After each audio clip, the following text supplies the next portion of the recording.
I just don't even know what to say anymore. It's starting to feel like I'm Master Chief shooting a grunt with a Spartan laser. Soulja Boy, there is no way you can be serious with this. Today, we discuss a new mass release of several Soulja Boy products, including the Soulja Game Wireless Bluetooth Gamepad Controller, also known as the Game Gen Controller, available with Newegg for $12. Sold on Soulja Boy's site for $30. Soulja Game Virtual Reality Wireless Game Portable Joysticks sold on Newegg for $8.99. $30 on his website. The G2000 LED lighting gaming headphone headset with mic, also known as the Soulja headset, sold on Alibaba for $10.66. $44 on his site. The Soulja board, the Soulja drone, the Soulja robot, the Soulja flex tape, that last one I made up, and several other overpriced dropship crap that no one gives a fuck about. But most importantly, again, I want to focus on another new Soulja game handheld. It seems much like the music he writes, he can't come up with original titles. Come on, buddy, Trap, really? So let's take a look at this unpalatable amalgamation that is the the PvP Station 3000, or what I like to call the Soulja Boy Handheld Mark III.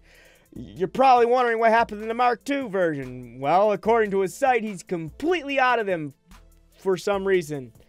And it definitely can't be because he sold them. But I digress. This beautiful bundle of I don't know what is called the Soulja Game Handheld. It mentions in the description it has 100 built-in games, and they're all 8-bit specifically.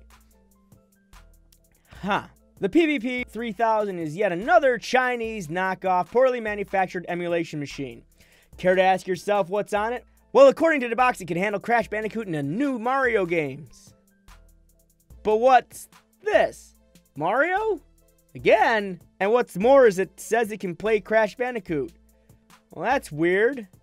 If it's an 8-bit emulation machine, there's no way it can play Crash. Well, let's dig a little deeper. First, let's start with the price.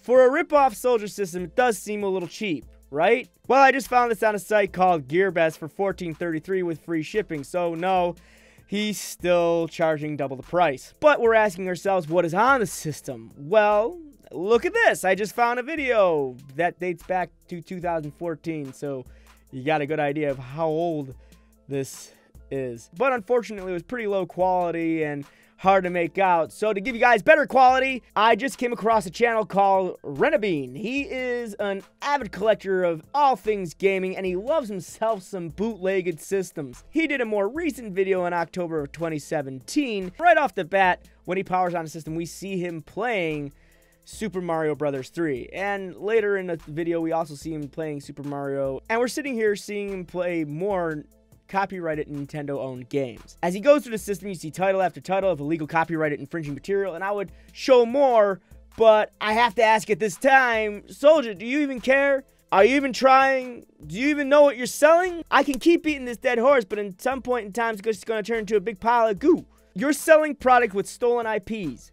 Again, are you trying to see how big of a bill you can build before you become as worthless as the diamonds around your neck? There comes a point where enough is enough, dude. The headset caught my eye too. I really wanted to see what we were working with, so I read a bunch of reviews on it, and it surprisingly is positive, but then I started to see a pattern with some negative reviews after scrolling through the Amazon reviews, and that was that the speakers would suddenly stop working after a month or 3. And well, I can definitely say this is a classic example of you get what you pay for. I generally don't like going cheap for headphones since I'm a little bit of an audiophile myself, but what gets me is Soulja Boy marked them up 400%. Soulja Boy wireless controller, also known as the Player 2 controller you always gave your little brother because you didn't want him to mess up your good one. This is really only good for your phone and probably won't hook up with your computer. With this product, you're looking at another 300% markup on Soulja Boy's site. There's really not a lot of bad reviews for it, but then again, there are barely any reviews on it to begin with. There's a couple videos, but they're all mostly positive as well, which is great. The list goes on, and most of the products that are on his site are marked up anywhere between 200 and 500%. And with the right research, you can literally get any of these items at a fraction of the cost. These products really don't break any copyright rules, though I believe that there may be a patent on a hoverboard, but he can be free to sell any of those. But definitely not the system. Totally not that system. Now, DeAndre, it feels to mention here that I can appreciate a good hustle, and I see you're trying. but I see you taking advantage of what young and ignorant followers you have left, and in my opinion, that's wrong. Here on YouTube, we already have people that do that.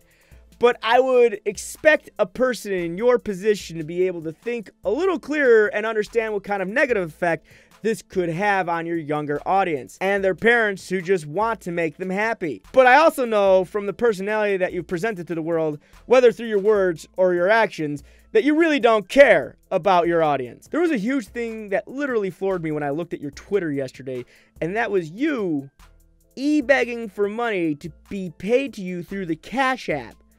To quote, "All my fans send me something. Insert desperation here. I will pick a random donator who sends the largest donation and give you a free Soulja watch and a free Soulja console. Tweet me when you're done." So, to get this straight, you're going to give one lucky person $20 worth of product if they sent you the most money.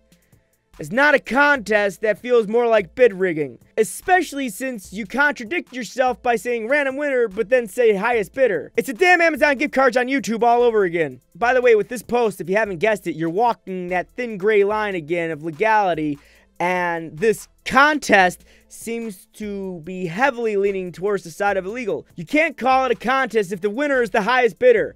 That's called an auction. What got me is I'm surprised that a person who is quoted to be worth $30 million is begging people to send him money at all. Well, I guess out of all of this, the good news is you can now be moved from being called Soulja Broke to Soulja Beg. I have been Frosty Fricks, and I thank you for watching. If you liked the video, please leave a thumbs up. If you're new here, go ahead and subscribe, and don't forget to ring that bell icon.